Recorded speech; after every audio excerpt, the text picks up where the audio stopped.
ನಮಸ್ಕಾರ, ನನ್ನ ಹೆಸರು ಜಾನ್ ಬೆನೆಡಿಕ್ ಅಂತ, ಕರ್ನಾಟಕ ವಿದ್ಯುತ್ ಸೇನೆ ಉಪಾಧ್ಯಕ್ಷರು ಮಾತಾಡೋದು.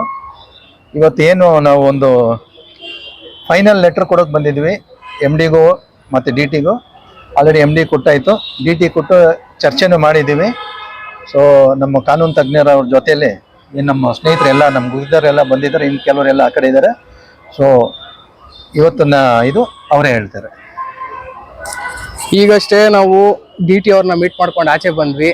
ಅವ್ರ ಹತ್ರ ಹಲವಾರು ಪ್ರಶ್ನೆಗಳನ್ನು ಇಟ್ವಿ, ಹೇಗೆ ಇದನ್ನ ರೀಸಾಲ್ವ್ ಮಾಡ್ಕೊಡ್ತೀರಾ ಅಂತ. ಅವ್ರ ಹತ್ರ ಯಾವುದೇ ರೀತಿ ಉತ್ತರ ಇಲ್ಲ.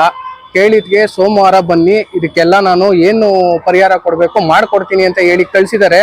ಹಾಗಾಗಿ ಅವ್ರದ್ದು ಮಾತನ್ನ ಕೇಳಿ ನಾವೀಗ ಆಚೆ ಬಂದಿದ್ದೀವಿ. ನೋಡಿ, ಇಲ್ಲಿ ಇವತ್ತು ಕೊಟ್ಟಿದ್ದೀವಿ. ಇಲ್ಲಿ ಸೋಮವಾರ ಬರೋದಕ್ಕೆ ಹೇಳಿದ್ದಾರೆ. ಸೋಮವಾರ ಬರ್ತೀವಿ. ಅವರ ಉತ್ತರಕ್ಕೋಸ್ಕರ ನಾವು ಕಾಯ್ತಾ ಇದ್ದೀವಿ, ಏನು ಹೇಳ್ತಾರೆ ಅಂತ.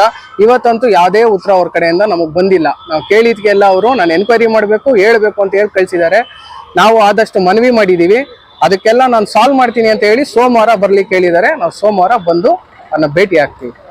ವಕೀಲರಾದ ರಾಹುಲ್ ಅವರು ನಮ್ಮ ಗುತ್ತಿಗೆದಾರೆಲ್ಲ ಕೆಲವು ಮಾತ್ರ ಬಂದಿದ್ದೀವಿ. ಯಾಕಂದ್ರೆ ತುಂಬ ಜನ ಬಂದು ಅದೊಂಥರ ಬೇಸರ ಆಗಿಬಿಟ್ಟಿದೆ. ಸೊ ನಾವು ಇವಾಗ ಫೈನಲ್ ಆಗಿ ಡಿಸಿಷನ್ ಏನು ತಗೊಂಡಿದ್ದೀವಿ ಅಂದರೆ, ನಾವು ಇಲ್ಲಿ ಸುಮ್ಮನೆ ರಾಜಕಾರಣಿಗಳ ಮನೆಗಳು ತಿರುಗೋದು ಇದೆಲ್ಲ ಮಾಡಲ್ಲ. ಸಾಕು, ನಾವು ತಿರುಗಿದ್ದು ಸಾಕು. ಅವ್ರ ಕಡೆಯಿಂದ ಏನು ಮಾಡೋಕ್ಕಾಗಿಲ್ಲ ಅಂತ ನಮ್ಗೆ ಗೊತ್ತು. ಸೊ ಇದಕ್ಕೆ ಮೇಲೆ ಕಾನೂನು ಪ್ರಕಾರ ಏನಿದೆ ಅದು ಮಾಡ್ತೀವಿ.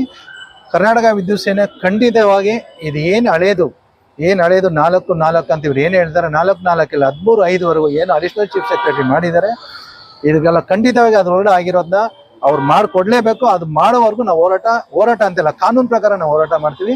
ಕಾನೂನು ಬದ್ಧದಲ್ಲಿ ನಾವು ಎಲ್ಲ ಪ್ರತಿಯೊಂದು ನಾವು ಮಾಡ್ತೀವಿ. ಇವ್ರು ಸೋಮವಾರ ನಮ್ಗೆ ಏನು ಡಿ ಟಿ ಟೈಮ್ ಕೊಟ್ಟಿದ್ದಾರೆ, ಸೋಮವಾರ ಅವ್ರಿಗೆ ವೆಯ್ಟ್ ಮಾಡ್ತೀವಿ. ಬುಧವಾರ ನಾವು ಡೈರೆಕ್ಟಾಗಿ ಕೋರ್ಟಲ್ಲಿ ಕೇಸ್ ಫೈಲ್ ಮಾಡ್ತೀವಿ.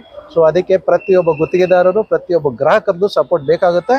ನಿಮ್ಮ ಸಹಕಾರ ಇದ್ರೇ ನಾವೆಲ್ಲ ಮಾಡೋಕ್ಕಾಗುತ್ತೆ. ನಾವು ಒಬ್ಬರ ಕೈನಲ್ಲಿ ಏನು ಮಾಡೋಕ್ಕಾಗಲ್ಲ, ಪ್ರತಿಯೊಬ್ಬರು ಸಹಕಾರ ಮಾಡಬೇಕು. ನಮಸ್ಕಾರ. ಜೈ ಹಿಂದ್, ಜೈ ಕರ್ನಾಟಕ. ನಯಾಜ್ ಅಂತ. ಆಮೇಲೆ ನಮ್ಮ ಸ್ಟೇಟ್ ಸೆಕ್ರೆಟರಿ ಅವರು ಇಲ್ಲಿ ನಮ್ಮ ಕಾರ್ಪೊರೇಟ್ ಆಫೀಸಲ್ಲಿ ಸಿಕ್ಕಿದ್ರು ಅಕಸ್ಮಾತ್ವಾಗಿ. ಸೊ ಅವ್ರ ಜೊತೆಯಲ್ಲಿ ಅವ್ರಿಗೊಂದು ವಿಷಯ ಮುಟ್ಸಿದ್ದೀವಿ, ಹಿಂಗೆ ಆಗಿದೆ ಅಂತ. ಏನು ವಿಷಯ ಅಂದರೆ, ಈಗ ನಮ್ಮ ಅಯಾಜ್ ಅವರು ಒಂದು OC ತೊಗೊಂಬಂದಿದ್ದಾರೆ. ಏನೀಗ ಬೆಸ್ಕಾಮಲ್ಲಿ OC ಬೇಕಂತ ಕೇಳಿದ್ದಾರೆ, OC ತಂದು ಕೊಟ್ಟಿದ್ದಾರೆ. ತಂದು ಕೊಟ್ಟವಾಗ ಅದನ್ನು ವೆರಿಫಿಕೇಷನ್ಗೆ C2 AW ಅವ್ರ ಹೆಸರು ಏನೋ ಪುರುಷೋತ್ತಮ ಏನು ಇರಬೇಕು, ಅವ್ರು ವೆರಿಫಿಕೇಷನ್ ಕಳಿಸಿದ್ದಾರೆ. BBMPಯಿಂದ ವೆರಿಫೈ ಆಗಿ ಬಂದಿದೆ, ಇದು ಒರಿಜಿನಲ್ ಅಂತ. ಆದರೂ ಅವ್ರಿಗೆ ಏನಾಗಿದೆ ಅಂದರೆ, ಒರಿಜಿನಲ್ ಅಂತ ಅವ್ರು BBMP ಅವ್ರು ಲೆಟ್ರ್ ಕೊಟ್ಟರು, ಅವ್ರಿಗೆ ಅದು ಬೇಕಾಗಿಲ್ಲ ಅಂತೆ. ಆನ್ಲೈನಲ್ಲೇ ಅವ್ರಿಗೆ ಗೊತ್ತಾಗಬೇಕಂದ್ರೆ, ರೀ ಮಿಸ್ಟರ್ AW ಯಾರು ಪುರುಷೋತ್ತ, ನೀವು ಫಸ್ಟ್ ಆಫ್ ಆಲ್ ಫೋನ್ ಮಾಡುವಾಗ ಫೋನ್ ತಗೊಳಕ್ಕೆ ಕಲ್ತ್ಕೊಳ್ರಿ. ನೀವು ಫೋನ್ ಇಟ್ಕೊಂಡಿರೋದು ಕೆಲಸ ಮಾಡೋಕ್ಕೆ, ಸಾರ್ವಜನಿಕರ ಕೆಲಸ ಮಾಡೋಕ್ಕೆ, ನಿಮ್ಮ ಮನೆ ಕೆಲಸ ಮಾಡೋಕ್ಕಿಲ್ಲ. ನೀನು ಯಾರು ಹೇಳೋಕೆ ಇದನ್ನ ಒರಿಜಿನಲ್ ಇಲ್ಲ, ನೀನು ಆನ್ಲೈನ್ ಮಾಡ್ಬೇಕಂತ ನಿಮ್ಮ ಮನೆಯಿಂದ ತಂದು ಕೊಡ್ತೀಯಾ? ಇದನ್ನ ನೀವು ಲೆಟ್ರ್ ಕೊಟ್ಬಿಟ್ಟು, ನೀವು ಯಾರು ಲೆಟ್ರ್ ಕೊಡೋಕೆ ನಿಮ್ಗೆ ಏನ್ರಿ ಅಧಿಕಾರ ಇದೆ? ಫಸ್ಟ್ ಕನೆಕ್ಷನ್ ಕೊಡ್ರಿ. ನೀವು ವೆರಿಫಿಕೇಶನ್ ನಿಮ್ಗೆ ಅಷ್ಟು ಬೇಕಾ, ಹೋಗ್ಬಿಟ್ಟು BBMPಲಿ ಹೋಗಿ ಆನ್ಲೈನ್ ಮಾಡೋಕೆ ಹೇಳ್ಬಿಟ್ಟು ನೀವು ವೆರಿಫಿಕೇಟ್ ಮಾಡ್ಕೊಂಡ್ ಬನ್ನಿ. ಇಲ್ಲ ಆನ್ಲೈನ್ ಆದ್ಮೇಲೆ ಸರ್ವಿಸ್ ಕೊಡಕ್ಕೆ ನಿಮ್ಗೆ ಯಾವುದೇ ಅಧಿಕಾರ ಇಲ್ಲ. ಒಂದೊಂದು ದಿವಸ ಪೆನಾಲ್ಟಿ ನೀವು ಕಟ್ಟಬೇಕಾಗುತ್ತೆ. ನೀವು ಏನಾದ್ರು ಇದು ಡಿಲೇ ಮಾಡಿದ್ರೆ ನಿಮ್ಮ ಆಫೀಸಲ್ಲಿ ಮುದ್ಗೆ ಆಗ್ತೀವಿ, ನಿಮ್ಮ ಹತ್ರನೇ ಮುದ್ಗೆ ಆಗಿ ನಿಮ್ಮ ಮೇಲೆ ಕೇಸ್ ಫೈಲ್ ಮಾಡ್ತೀವಿ. ಸುಮಾರು ಸಲ ನಿಮ್ಗೆ ಎಲ್ಲರಿಗೂ ತೊಂದರೆ ಕೊಡ್ತಾ ಇದ್ದೀರಾ. ನಿಮ್ಗಂತೂ ಓವರ್ ಆಗಿ ಹೋಗ್ತಾ ಇದ್ರ ಅಧಿಕಾರಿಗಳು. ನಿಮ್ ಬೇಕಾ ಫಸ್ಟ್ ಸರ್ವಿಸ್ ಕೊಡಿ, ಬಿಲ್ಡಿಂಗ್ ಎಲ್ಲ ರೆಡಿ ಇದೆ, ಸರ್ವಿಸ್ ಕೊಡಿ. ಸರ್ವಿಸ್ ಕೊಟ್ರೆ ನಿಮ್ಗೆ ಒಳ್ಳೇದಾಗುತ್ತೆ. ಇಲ್ಲ ಅಂದ್ರೆ ಡೆಫಿನೆಟ್ ಆಗಿ ನಿಮ್ಗೆ ದೊಡ್ಡ ಇದಾಗಿದೆ. ನೋಡಿ, OC ಇಂದ ವೆರಿಫಿಕೇಶನ್ ಮಾಡಿರೋದು, BBMP ಇಂದ ಬಂದಿದೆ. ಇದು OC ಕೊಟ್ಟಿರೋದು, ಇದು OC ವೆರಿಫಿಕೇಶನ್ ಆಗಿರೋ ಲೆಟ್ರು. ಅದು ಗ್ರೂಪ್ ಅಲ್ಲಿ ಶೇರ್ ಮಾಡೋಣ ಅದನ್ನ. ಇಷ್ಟು ತಗೊಂಡು ಇದು BBMP ಅವರು ಎಂಡಾಸ್ಮೆಂಟ್ ಕೊಟ್ಟಿರೋದು. ಬೆಸ್ಕಾಂ ಅವ್ರ ಎಂಡಾಸ್ಮೆಂಟ್ ಏನಂತ, ನೀವು ಆನ್ಲೈನ್ ಅಲ್ಲಿ ಬೇಕಂತ. ಅಲ್ಲಯ್ಯ, ನೀವೆಲ್ಲ ಯಾವ ಸೀಮೆ AWಗಳಯ್ಯ? ನೀವೇನ್ BBMP ಅಲ್ಲಿ ಕೆಲಸ ಮಾಡ್ತೀರಾ, ಬೆಸ್ಕಾಂ ಅಲ್ಲಿ ಕೆಲಸ ಮಾಡ್ತೀರಾ ನೀವು? ರೀ ಮಿಸ್ಟರ್ ಪುರುಷೋತ್, ನಿಮ್ಗೆಲ್ಲ ಯಾರೇ ಅಧಿಕಾರಿ ಕೊಟ್ಟಿದ್ ನಿಮ್ಗೆ? ನೀವ್ ಯಾರು ಡಿಸಿಷನ್ ಅಥಾರಿಟಿ?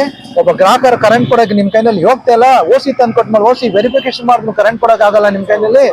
ಇನ್ನೇನ್ರಿ, AW ಎಷ್ಟು ಗೊತ್ತಿಲ್ಲ, ಮಿಸ್ಟೇಕ್ ಆಗಿರ್ಬೋದು. ಕುಮಾರ ಯಾರು ಇರ್ಬೇಕು, C2 AW ನಾಗೇಶ್ ಅವ್ರ ಜಾಗಕ್ಕೆ ಬಂದಿದ್ದಾರೆ, ಅದೇ ಹೊಸಬ್ರಾಗ್ ಬಂದಿದ್ದಾರೆ. 4 ಸಲ ಯಾಕ್ರಿ ಫೋನ್ ಮಾಡ್ತಾರೆ? ಇನ್ನೇ ಸಲ ಮಾಡ್ಬೇಕು. ನೀನೇನ್ ದೊಡ್ಡ IAS ಆಫೀಸರ, IPS ಆಫೀಸರ? ನೀನೊಂದು ಆಫ್ಟರ್ ಆಲ್ ಒಂದು AW ಅಂತ ಕೆಲಸ ಮಾಡಕ್ ಬಂದಿರೋದು. ಅರ್ಥ ಆಯ್ತಾ? ನಿನ್ ನಾಚಿಕೆ ಮಾನ ಮರಿದ್ ಏನಾದಿದ್ರೆ ಫಸ್ಟ್ ಇದು ಸರ್ವಿಸ್ ಮಾಡು, ಇಲ್ಲ ಅಂದ್ರೆ ನೀನ್ ಖಂಡಿತ ಸಸ್ಪೆಂಡ್ ಆಗ್ತೀಯ. ಅರ್ಥ ಆಯ್ತಾ? ಇದು ಎಲ್ಲಿ ತಗೊಂಡು ಹೋಗ್ಬೇಕಂತ ಲೋಕಾಯುಕ್ತದಲ್ಲಿ ನಿನ್ ಮೇಲೆ ಖಂಡಿತ ಕೇಸ್ ಫೈಲ್ ಮಾಡ್ತೀವಿ. ನಿನ್ನಂತೂ ಬಿಡಲ್ಲ, ನಿಮ್ಗೆ ಹೇಳ್ತಾ ಇದೀವಿ ನಾವು. ಈಗ ನಮ್ಮ ಸ್ಟೇಟ್ ಸೆಕ್ರೆಟರಿ ಅವರು ಮಾತಾಡ್ತಾರೆ. ನಮಸ್ಕಾರ. ನಾನು ಕೆಲಸದ ನಿಯಮಿತ ಕಾರ್ಪೊರೇಟ್ ಆಫೀಸಲ್ಲಿ ಬಂದಿದ್ದೆ. ನಮ್ಮ ಸ್ನೇಹಿತರಾದ ಎಲ್ಲ ಗುತ್ತಿಗೆದಾರರು ಜಾನ್ ಅವರು ಸಿಕ್ಕಿದ್ರು. ಈ ಥರ ಪ್ರಾಬ್ಲಮ್ ಆಗಿದೆ. ನಾವು ಕಾರ್ಪೊರೇಷನಿಂದ OC ವಾಸ ದೃಢೀಕರಣ ಪತ್ರವನ್ನು ತಂದಿದ್ದೀವಿ. ಅದನ್ನು ತಂದಾದ್ಮೇಲೆ ವೆರಿಫಿಕೇಷನ್ಗೆ ಕಾರ್ಪೊರೇಷನ್ಗೆ ಕಳಿಸಿದ್ದಾರೆ. ಕಳಿಸಿದ ನಂತರನೂ ಅವರು ಇದು ಆನ್ಲೈನಲ್ಲಿ ಬರಬೇಕು ಅಂತ ಹೇಳಿದ್ದಾರೆ.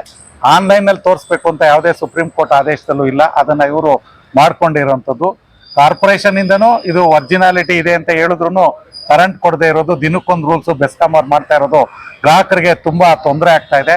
ಈ ತೊಂದರೆಗೆ ಗುತ್ತಿಗೆದಾರರು ಸಫರ್ ಪಡ್ತಾ ಇದ್ದಾರೆ. ದಯವಿಟ್ಟು ದಿನಕ್ಕೊಂದೊಂದು ರೂಲ್ಸು, ನೀವು ಆನ್ಲೈನಲ್ಲಿ ಬರಬೇಕು, ಇನ್ನೊಂದು ಬರಬೇಕು ಅನ್ನೋದನ್ನ ಯಾವುದೋ ಕರೆಕ್ಟಾಗಿ ಗ್ರಾಹಕರಿಗೆ ಅಥವಾ ಗುತ್ತಿಗೆದಾರರಿಗೆ ಮಾಹಿತಿ ಕೊಡದೆ ತುಂಬಾ ತೊಂದರೆ ಅನುಭವಿಸ್ತಾ ಇದ್ದಾರೆ. ಮುಂದೊಂದು ದಿನದಲ್ಲಿ ಬೆಸ್ಕಾಮು ಇದೇ ರೀತಿ ವಿದ್ಯುತ್ ಸಂಪರ್ಕ ನೀಡದೇ ಇದ್ರೆ ತುಂಬಾ ಆರ್ಥಿಕವಾಗಿ ಹಾಗೂ ಪಬ್ಲಿಕ್ಗೂ ತುಂಬಾ ತೊಂದರೆ ಆಗುತ್ತೆ. ದಯವಿಟ್ಟು ಇದನ್ನ ನೀವು ಯೋಚನೆ ಹೈಯರ್ ಆದ ಅಥಾರಿಟಿ ಅಧಿಕಾರಿಗಳು ಇದನ್ನ ತಕ್ಷಣ ಶೀಘ್ರದಲ್ಲಿ ಬಗೆಹರಿಸ್ಕೊಡ್ಬೇಕು ಅಂತ ಹೇಳಿ ನಾನು ಕರ್ನಾಟಕ ರಾಜ್ಯ ಅನುಮತಿ ಪಡೆದ ವಿದ್ಯುತ್ ಗುತ್ತಿಗೆದಾರರ ಪರವಾಗಿ ಹಾಗೂ ರಾಜ್ಯ ಸಮಿತಿ ಪರವಾಗಿ ನಾನು ನಿಮ್ಮಲ್ಲಿ ಮನವಿ ಮಾಡ್ಕೊತಾ ಇದ್ದೀನಿ. ಧನ್ಯವಾದಗಳು.